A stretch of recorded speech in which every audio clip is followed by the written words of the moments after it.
Mga kababayan, ngayong araw po ng Biyernes, June 26, 2026, ang Bagyong Francisco at Bagyong Gardo ay sabay nalalabas ng ating Philippine Area of Responsibility. Ngayong araw po ng Biyernes, aalamin natin ang panibagong banta ng sama ng panahon na madedevelop dyan sa misilangang bahagi ng ating bansa. Gayun din po ang mas na lumalakas na epekto ng habagat o southwest monsoon. Bago ho natin ipagpatuloy, huwag niyong kakalimutan ho na i-like, subscribe at i-share po ang ating YouTube channel. So dito muna natin sisimulan. Alamin natin ang direksyon, lokasyon ngayon ng Bagyong Francisco at ng Bagyong Gardo. Lalabas ng ating Philippine Area of Responsibility ang Bagyong Francisco ngayon pong alas 2 ng madaling araw ng Friday. At magkakaroon ito ng lokasyon na 785 kilometers northeast of Itbayat, Batanes. At pagdating naman ng alas 2 ng madaling araw ngayong Biyernes din po, 1,060 kilometers northeast of extreme northern Luzon ang magiging lokasyon ng Bagyong Francisco. Bagamat kapag nakalabas na yan ang ating par ngayong araw po ng Biyernes, patuloy pa rin itong palalakasin ng epekto po ng habagat o southwest monsoon. Ngayon naman tignan natin itong Bagyong Gardo na saglit lamang sa ating PAR at lalabas din ngayong araw po ng Friday. Ang Bagyong Gardo naman po, ito yung pang-pitong bagyo, ay lalabas ng ating par ngayong hapon po ng alas 2 ng Friday at magkakaroon naman ito ng lokasyon na 1,280 kilometers east of extreme northern Luzon. Pagdating naman po ng alas 2 po ng madaling araw, bukas po ng Sabado, 1,840 kilometers northeast of extreme northern Luzon ang magiging lokasyon ng Bagyong Gardo. Walang naging matindi o direktang epekto ang Bagyong Gardo. Saglit lang ito sa ating PAR at lumabas din ang ating Philippine Area of Responsibility o lalabas din ngayong araw po ng Friday. Ngayon naman, naglabas ho ang pag-asa na tinatawag po natin na tropical cyclone threat potential. Aalamin natin yung mga panibagong banta po ng sama ng panahon. Ngayon, ito ho, kung makikita nyo sa ating monitoring screen, sa pagitan po ito ng June 25 hanggang sa July 1, makikita nyo mabuti yung dalawang pulang nasa taas, yung dalawang bagyo, Bagyong Francisco at Bagyong Gardo. Sa may kanluran may isang low pressure area at may panibagong banta ng sama ng panahon dyan naman sa misilangang bahagi ng ating bansa ang madedevelop at lalapit papasok sa ating Philippine Area of Responsibility. Sa pangalawang ilustrasyon natin, makikita nyo week 2 sa July 2 hanggang sa July 8, may panibagong sama ng panahon. Dalawa yan, nandiyan sa may kanlurang bahagi ng ating bansa at merong isa sa silangan, dalawang nasa medium chance o katamtaman ng chance na maging tropical depression at ang isa naman ay nasa low chance ang category. So sa ngayon, hindi pa natin maiko-consider na madedevelop na mga bagyo yung mga paparating na sama ng panahon na yan. Pero ngayon sinasabi ko maging handa at maging alerto tayo. Sa pagkatalaho ng pag-asa simula ngayong July, hanggang sa matapos ang 2026, nasa siyam hanggang 13 bagyo ang posibleng mabuo sa loob po ng ating Philippine Area of Responsibility. May mga pangalan na yun. Actually, Bagyong Henry, Inday, Jose, at marami pa po yan. Pero sabihin ko sa inyo mga kababayan, maging handa at maging alerto lamang tayo at hindi tayo masyadong maapektuhan yan. May mga senaryo pa pwede pang i-consider kaya maging handa lamang tayo ngayon. So ngayon, kung makikita nyo sa ating monitoring screen, tuloy-tuloy pa rin ang epekto ng habagat o southwest monsoon na mas pinalakas po ng Bagyong Francisco. Sa tinatawag po natin na forecast weather condition, ito po, unahin muna natin ang parte ng Luzon. Sa parte po ng Luzon, diyan sa may Ilocos Region, Batanes, Babuyan Island, asahan ho natin ngayong hapon po ng Friday ang cloudy skies with scattered rains and thunderstorms dahil po yan sa huling bugso o trap extension ng hangin ng Bagyong Francisco. Sa Metro Manila, nalalabing bahagi po ng Luzon, asahan po natin ng partly cloudy to cloudy skies with isolated rain showers or thunderstorms dahil po yan sa epekto ng southwest monsoon o hanging habagat. Asahan natin ng moderate to strong winds diyan po sa may parte ng Metro Manila at ilang bahagi ho ng Luzon. Sa parte naman tayo ng Visayas. Buong Visayas ho, no, mostly cloudy skies with scattered rains and thunderstorm mga asahan dahil sa enhanced habagat o mas lumalakas ho na habagat. Sa parte naman ng Mindanao, partly cloudy to cloudy skies ang aasahan lalo na ho sa hapon at sa gabi. Uulitin ko mga kaibigan, ang Bagyong Francisco ay patuloy ang paghina pa northward po dyan sa Philippine Sea at papunta ito sa east ng southern Taiwan. So wala naman itong ibinigay na matinding pinsala o matinding epekto. Marami na sasabi na ito nga pong Bagyong Francisco naging super typhoon pero walang naging direktang malakas na epekto. Which is yan ho dapat nating ipagpasalamat, no? At ito namang panibagong Bagyong Gardo, kahit pumasok yan ng ating Philippine Area of Responsibility nung nakarang araw, wala ting naging direktang epekto yan kasi nasa karagatan nasa Philippine Sea at lumabas din agad ng ating PAR. So ito po, no, magiging maulan po ngayong araw ng Biyernes sa buong Luzon at Visayas, scattered rains and thunderstorms. At sa ilang bahagi naman po ng Metro Manila, nasa 60 hanggang 80% ang tsansa ng mga pag-ulan dahil po sa thunderstorms, so mga localized thunderstorms. Bagamat sa ilang bahagi po ng Mindanao, mas kaunti po ang ulan sa hapon at sa gabi, pero mag-ingat sa banta ng mga landslide at sa mga landslide prone area at mga pagbabaha sa mga low-lying areas kapag nagkaroon po tayo ng mga biglang bugso po ng mga pag-uulan. Ngayon, ito po explain ko sa inyo mabuti. Ito po kasing panibagong banta ng paparating na sama ng panahon pagkatapos ng Bagyong Gardo at ng Bagyong Francisco. Doon po sa tropical cyclone threat potential natin, ipinakita kong mabuti sa inyo. And then kung makikita nyo, may iba't ibang illustration tayo ng weather forecast dyan, weather system. Dinouble check natin sa ating advanced weather system ang tropical cyclone threat potential.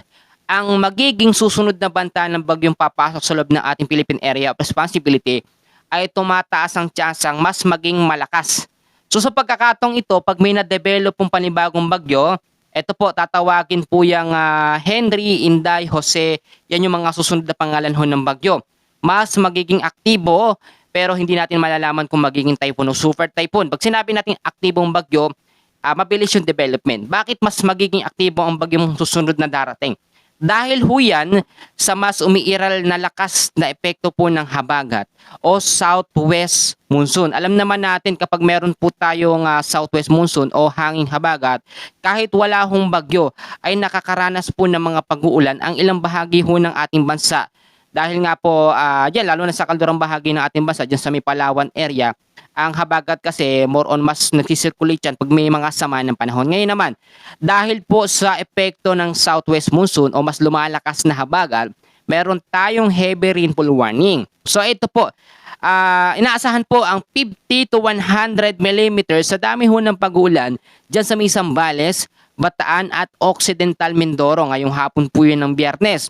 At Biyernes naman po ng hapon hanggang sa Sabado ho ng hapon, meron tayong 50 to 100 millimeters sa dami ng pag-uulan dyan pa rin sa may Zambales at sa may Bataan. Ipinapaalala ko sa inyo mga kababayan, yung mga lugar na binanggit ko, especially sa mga low-lying areas, mag-ingat pong mabuti. Dahil nga po, hindi man nagbigay ng matinding pag-uulan ang Typhoon Francisco at ang Bagyong Gardo, ang habagat naman ang umiira lalo na ho sa hapon at sa gabi. Kaya yung mga nagtatanong sa atin, bakit daw malalakas ang mga pag-ulang nararanasan lalo na po sa hapon? Hindi po yun dahil sa Bagyong Gardo at sa Bagyong Francisco. Yun po ay yung enhanced habagat na pinalakas ng Typhoon Francisco. Ngayon naman bibigyan ko ho kayo ng mga paalala para maging handa tayo sa banta ng mga susunod na bagyong paparating. Eto po, unang-una, kailangan ho mag-antabay kayo sa ating weather forecast. Sa weather forecast ni Kuya Francis, dito ho kasi iniisa-isa natin yung mga kategorya ng bagyo, kung gaano kalakas, simula tropical depression hanggang sa super typhoon category, ini-explain ko yung magiging epekto nito. Eto, para po malaman din natin, pag super typhoon kasi, no, more on mas malalakas ang hangin pero kakaunti ang ulan. Ang nangyari kasi sa super typhoon Francisco, naging super typhoon category yun category 5. Yung pinakasentro, pinakagitna ng Bagyong Francisco, yun ho ay hindi nakaabot sa ating Philippine landmass o sa kalupaan po natin.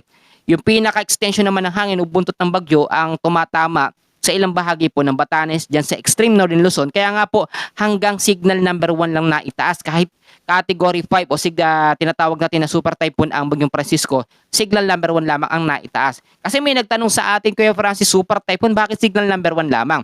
So kasi po ito no, buntot ng Bagyong Francisco, mahina yung epekto. Ito pong Bagyong Gardo, hindi natin yan dapat pangambahan. Yan is nasa tropical storm category hanggang sa lumabas na ngayong araw ng Friday sa ating Philippine Area of Responsibility.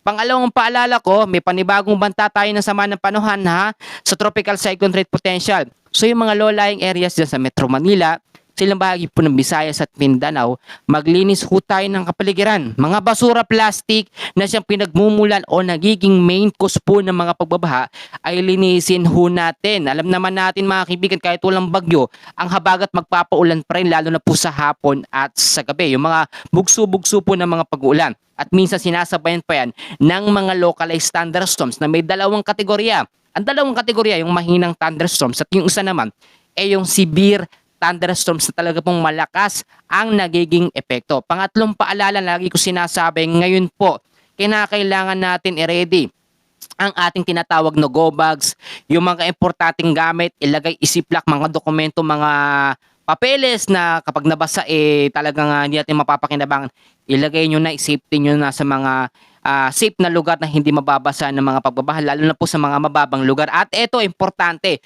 yung mga nakatira sa mga paanan ng bundok, yung malapit sa mga ilog at karagatan, lagi ho kayong mag-antabay sa lagay ng ating panahon. Uulitin ko ang Bagyong Francisco lalabas na ngayong araw po ng Huwebes.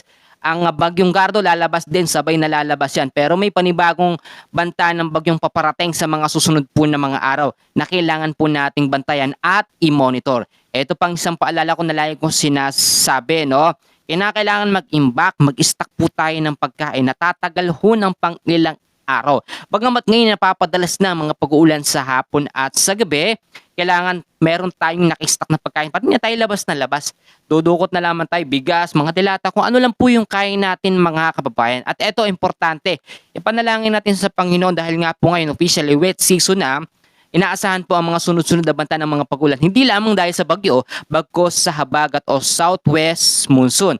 Uulitin ko nasa 9 hanggang 13 bagyo simula July hanggang sa December o matapos ang taon po ng 2026. Hindi naman lahat yan ay super typhoon. Meron dyan mga mahihina lamang. Pero maging handa at maging alerto tayo dahil nakakapitong bagyo na po tayo, no?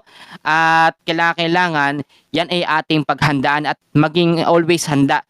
Mga payong natin, jacket, kapote, ready na po, lalo na po sa hapon. Dahil nandyan po talaga ang bugso ng mga pag-ulan. Mapapansin nyo namang mabuti mga kababayan. Ito pa, panalangin din natin, dagdag natin sa panalangin, malusaw yung mga susunod na paparating na bagyo dahil answered prayer tayo. Dito po sa Typhoon Francisco at sa Bagyong Gardo, hindi yan naglandfall o tumama sa ating kalupaan, hindi tumawid.